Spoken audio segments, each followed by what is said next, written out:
Jay, we're saying kanina na yung mga independent team saka yung mga hindi independent team, right?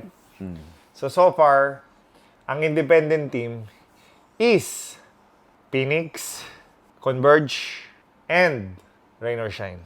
Pero I think ako ang pinaka-convinced ako. Among the three independent team, si Rain or Shine yung pure.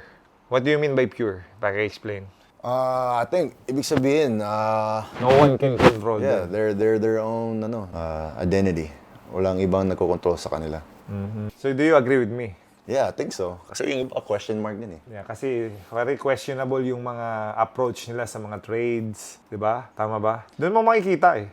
So you're saying the Pringle Star Hardinger trade is questionable? Sino yung kapalitan nila? Si Abrientos, No, I mean anong team? Ginebra, Terra Firma. No, I mean napag-usapan na natin to nung past content natin. Sa mga hindi pa nakakapanood, pwede nyo pong panoodin. I don't have a problem with the trade. You don't have the problem. Because it's advantage sa'yo. It's balanced. I know it's balance. But, ang tingin nga ni Coach Yeng Giao is aging na yung dalawa. Newbies yung dalawa. Ngayon, hindi rin natin alam. They're established players though. No, hindi rin natin alam kung may balita ngayon. Tsaka May hindi- kumakalat na balita. Hindi mo ba alam? Ano? Oh, hindi mo alam, di ba? May kumakalat na balita. Nabasa ko lang, sana hindi totoo. Hopefully, it's not true. Hopefully, chismis lang. Pero nabasa ko siya. Ako naman kasi hindi agad ako maniniwala, but i-explain ko na kung ano yung nabasa ko. Oh. Ang nabasa ko, si Hardinger will go overseas. Malamang, for sure you don't want to play there. So, sino may advantage ngayon? Paano naging advantage sa Tira Firma na... Pero what I'm saying is, you have two championship players. Okay. Legit. Oh. Is there any question about that? No. Okay, so then you have other players that are just potential. Okay. Wala Yeah. pang sila napuprove. Correct. So what if they don't go to Ginebra and they perform? So sino advantage ngayon? May probability nga, ikaw na nga nagsabi, Oh. may probability, yung itinrade mo na superstar, mag-overseas. Di, So, kung totoo yung gusto mo kaya, bayaran nyo para hindi umalis. That's true. If you want him to stay, Yeah. di ba? So, I mean, for me nga, win-win situation yun. If That's what I'm saying. For me, it's balance. 100% si Sarah Year. No, tsaka si Pringle. Yeah, so... Pero you have two proven championship caliber players there. But do you agree with me if I say na si Coach Tim Cone, lahat ng action niya is calculated? Malamang. He's been in the business too long not Exactly. to be able to know what he's doing. Kaya nga, so doon na tayo mag-rely. Like I said, man, basketball is a young man's sport. That's Teams got to get younger Yeah. if you want to compete. So for me, smart move. Hopefully, ito ang challenge ko ngayon kay Hardinger sa Sa kay akin, Pringle. The reason why Coach Yang is upset, kasi nga, hindi napunta yung players sa kanila. So, ano siya? Gusto niya sa kanya dapat. Gusto niya na meron niya siyang na makuwang na mga malakas na players. Ito yung challenge ko ngayon kay Hardinger sa kay Stanley Pringle. Stanley Pringle is a good friend of mine. Former teammate ko siya sa Global Port for 2 years. So, ang challenge ko sa kanila, pa-champion ninyo kayong dalawa ang Tira Firma. And then, Even just make it to the finals, man. Di ba? semis. Even Even semis. semis. Yeah, so that's the challenge, my friend.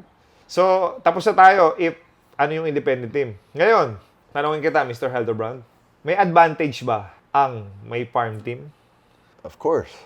Because you have your selection of players. So, you have Diba? unlimited option. Yes. Kung sino yung magandang laro, okay, kunin natin yan. Pag hindi maganda, Yung pangit ang laro, doon ka muna. been there, done that. Ikaw, wala kang experience, pasensya ka na. Kami-kami lang yon.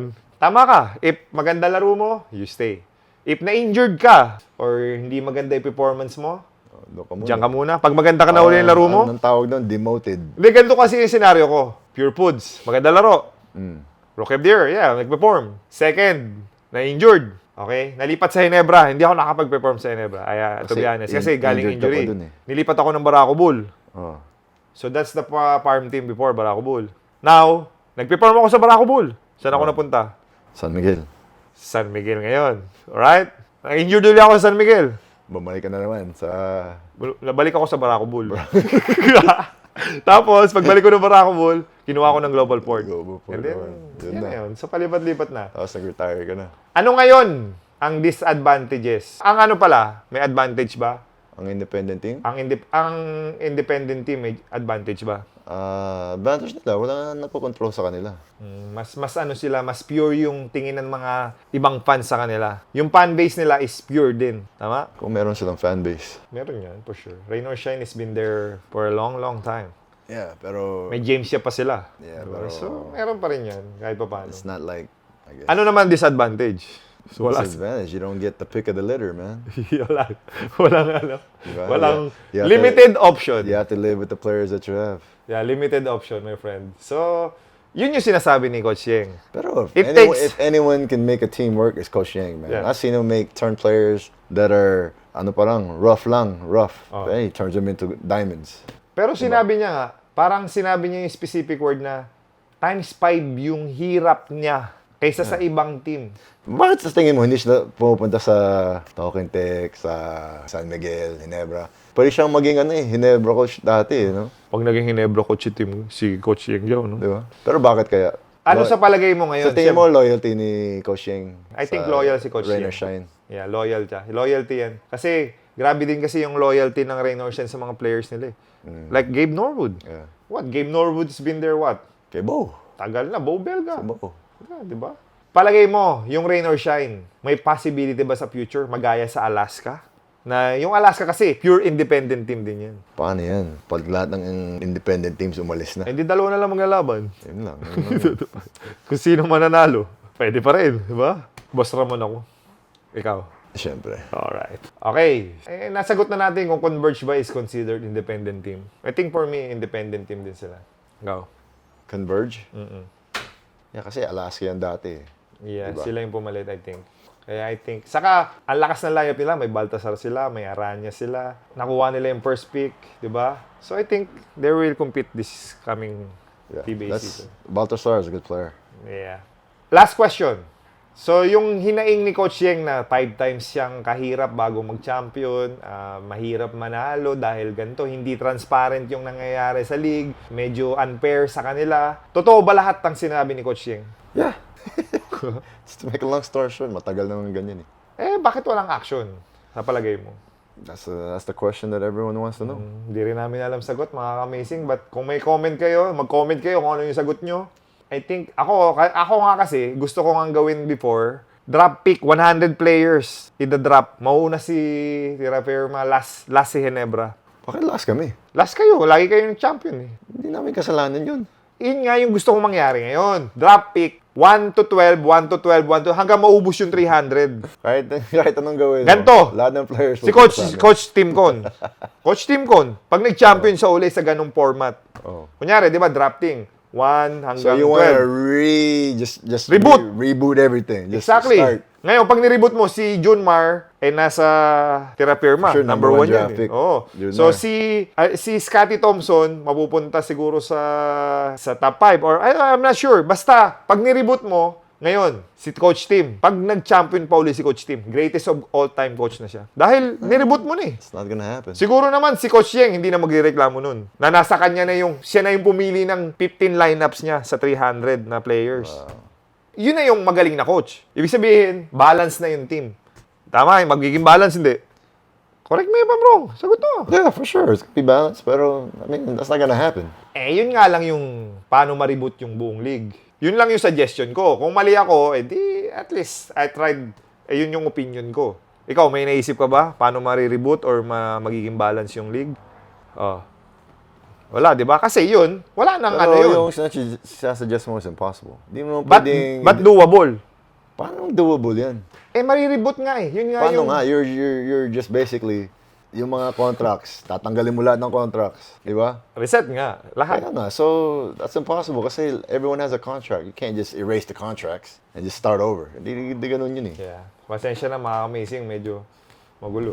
So, mga amazing. Diyan na po magtatapos ang ating topic with Coach Yeng and sa sentiment niya. So, ang final verdict namin, naniniwala kami kay Coach Yeng sa lahat na sinasabi niya dahil makes sense eh. Tama ba?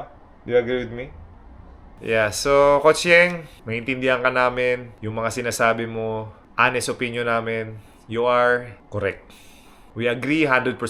So with that said, hopefully, masolve natin yung mga ganyang issues sa basketball league natin, ang pinakamamahal natin na PBA. Dahil mas maganda, sabi niya kasi, mas maganda daw yung basketball game. If hindi mo alam kung sino yung mananalo, right? Kasi medyo tama naman yung talaga yung sinabi ni Coach Yeng na kapag alam mo na yung mananalo, ba't panonoodin mo pa? Hindi na exciting, di ba? Siguro, hahanapin mo na lang highlights. Pero iba pa rin yung excitement na pagpasok mo sa court, pagpanood mo sa TV, or pagpanood mo ng live, kung sino kaya mananalo. Diba? Pero pagka yung, alam ko na yung mananalo dyan. Sige, next time na ako manonood. Diba? Ganun yung mga fans eh. So, ma-amazing kung may comment po kayo, may suggestion kayo, or feeling nyo na mali yung opinion namin, please, comment below. Right? So, gusto rin namin marinig yung mga ano yung tumatakbo sa isipan nyo.